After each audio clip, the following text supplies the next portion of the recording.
Seguimos con más en A Tu Salud, la revista, a través de la Romántica 88.9 FM Center. Somos la radio, somos la Romántica, tu mejor compañía. Y en la sección Papá, Mamá y los niños en A Tu Salud nos acompaña vía telefónica el doctor Andrés Orsoni, neumonólogo y coordinador de terapia intensiva del Grupo Médico Santa Paula. Con él vamos a hablar sobre cómo saber si nuestros niños mayores de 10 años y o adolescentes sufren de insuficiencia respiratoria. Muy buenos días, gracias por estar con nosotros, doctor. Buenos días, María Laura, gracias por invitarme de nuevo a tu programa y llevar pues algo de conocimientos a tus oyentes. Cuénteme, ¿cómo podemos saber si los muchachos están sufriendo de dificultad respiratoria? Fíjate, como el concepto de lo que es insuficiencia respiratoria es básicamente la expresión de la complicación de una enfermedad. Es la incapacidad que tiene el organismo de mantener los niveles de oxígeno en la sangre y de regular los niveles de CO2, porque hay un desbalance en el intercambio gaseoso. Este desbalance puede ser de origen ventilatorio o de origen circulatorio. Esta manifestación en los muchachos o en los adolescentes o inclusive en los adultos puede ser de muchas maneras. La clínica o la sintomatología se puede presentar de varias maneras. Y en este caso y en esta época donde estamos en pandemia y el COVID-19 te produce básicamente un cuadro de insuficiencia respiratoria que lo que pasa es que hay una disminución de la oxigenación a nivel de la sangre y muchas veces en este caso no se presenta una sintomatología típica como se presentan en otras patologías, entonces hay que conocer un poquito más de esto. Claro. ¿Okay? Entonces, la sintomatología típica en niños, en adolescentes, de la complicación de una enfermedad, por ejemplo el asma, que es la más común en los muchachos, en los adolescentes o en los escolares, es la típica disnea o dificultad para respirar que se produce. Pero hay muchos pacientes en lo cual cuando se disminuye esa presión de oxígeno por debajo de 60, donde la saturación de oxígeno es por debajo del 90%, entonces el muchacho, el escolar o el adolescente, a lo mejor no presenta disnea, pero puede empezar a presentar sudoraciones profusas, puede empezar a presentar como desorientación, hay un deterioro de repente del estado mental o hay una convulsión como síntoma único y de repente los padres no saben qué es lo que está pasando y eso puede ser expresión de una insuficiencia respiratoria. Claro. Eso puede ir acompañado de aleteo nasal, cambio en el color de las uñas y una gran dificultad para respirar. Entonces hay ciertos síntomas que son característicos, pero hay ciertos síntomas que no son característicos.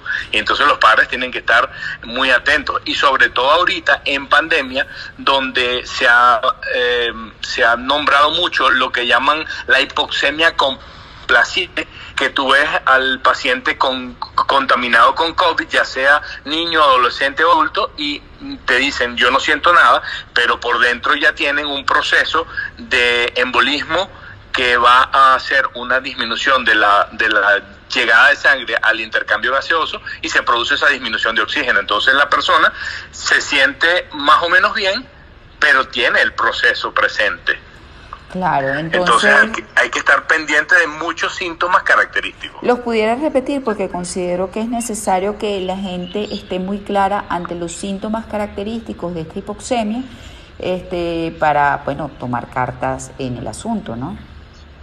Sí, si usted ve que su hijo escolar, adolescente o un adulto tiene más o menos sospechas porque tuvo una febrícula y pudo estar en contacto con una persona, en este caso con el COVID, y usted ve que tiene mucha sudoración o que tiene algo de deterioro del estado mental, algo de confusión o simplemente hay una disminución de la o hay una dificultad para respirar, tienes que estar muy pendiente porque puede estar entrando en un cuadro de insuficiencia respiratoria, aunque no tenga una manifestación de la enfermedad llamativa. ¿Okay? Y esto lo podemos traspolar a otro tipo de enfermedades, al asma, a la neumonía, a las neumonitis, o a otro tipo de enfermedades respiratorias o no respiratorias que te pueden causar una insuficiencia respiratoria. Por ejemplo, el asma pudiera ser una, las alergias pudieran ser otras, ¿no? Pregunto. Sí, hay cuadros alérgicos severos que te pueden producir una insuficiencia respiratoria. El asma como tal, que lo vemos básicamente en los muchachos, en los muchachos entre más o menos entre 8 y 12 años es cuando se empieza a manifestar el asma en los niños, que puede seguir hacia la adolescencia y a la adultez. Pero hay otras manifestaciones que no se hacen en la escolaridad, sino que en la adolescencia. Entonces el muchacho entre 12 y 16 años te puede tener una crisis asmática, una primera crisis, y simplemente no lo vas a ver como una dificultad para respirar. Puede ser que el muchacho tenga alguna incomodidad, un problema de confusión, un problema de sudoración, deterioro estado mental, inclusive hasta convulsiones, y eso puede ser la expresión de una insuficiencia respiratoria. Muy bueno, muchísimas gracias. Entonces hay que estar muy pendiente de todas esas sintomatologías, ¿no? ¿Qué otra cosa sería importante compartir con la audiencia ya para cerrar, doctor Andrés? Bueno, en este caso, en este momento de pandemia, de toda persona que tenga un proceso respiratorio puede ser expresión de una contaminación por el COVID-19 o por el SARS-CoV-2, tiene que estar presente o pendiente de que aunque la persona haya tenido una febrícula, una tos no productiva, una tos seca, pero si tú lo ves que está diaforético, tiene confusión, hay mucha sudoración, tú tienes que estar pendiente porque eso puede ser la expresión de la hipoxemia que produce la trombosis de la neumonitis que se produce en el pulmón, que es una de las complicaciones de esta enfermedad. Entonces hay que estar muy pendientes, hay que estar llamando al pediatra, al neumonólogo, a tu médico internista para alertar estas manifestaciones y que te orienten qué es lo que puedes hacer con esta persona. Pero con la toma de la saturación de oxígeno, con un detector de saturación que se pone en el dedo, uno más o menos se puede ayudar. Bueno, muchísimas gracias. ¿Nos pudiera regalar una red social para cualquier pregunta o inquietud, doctor?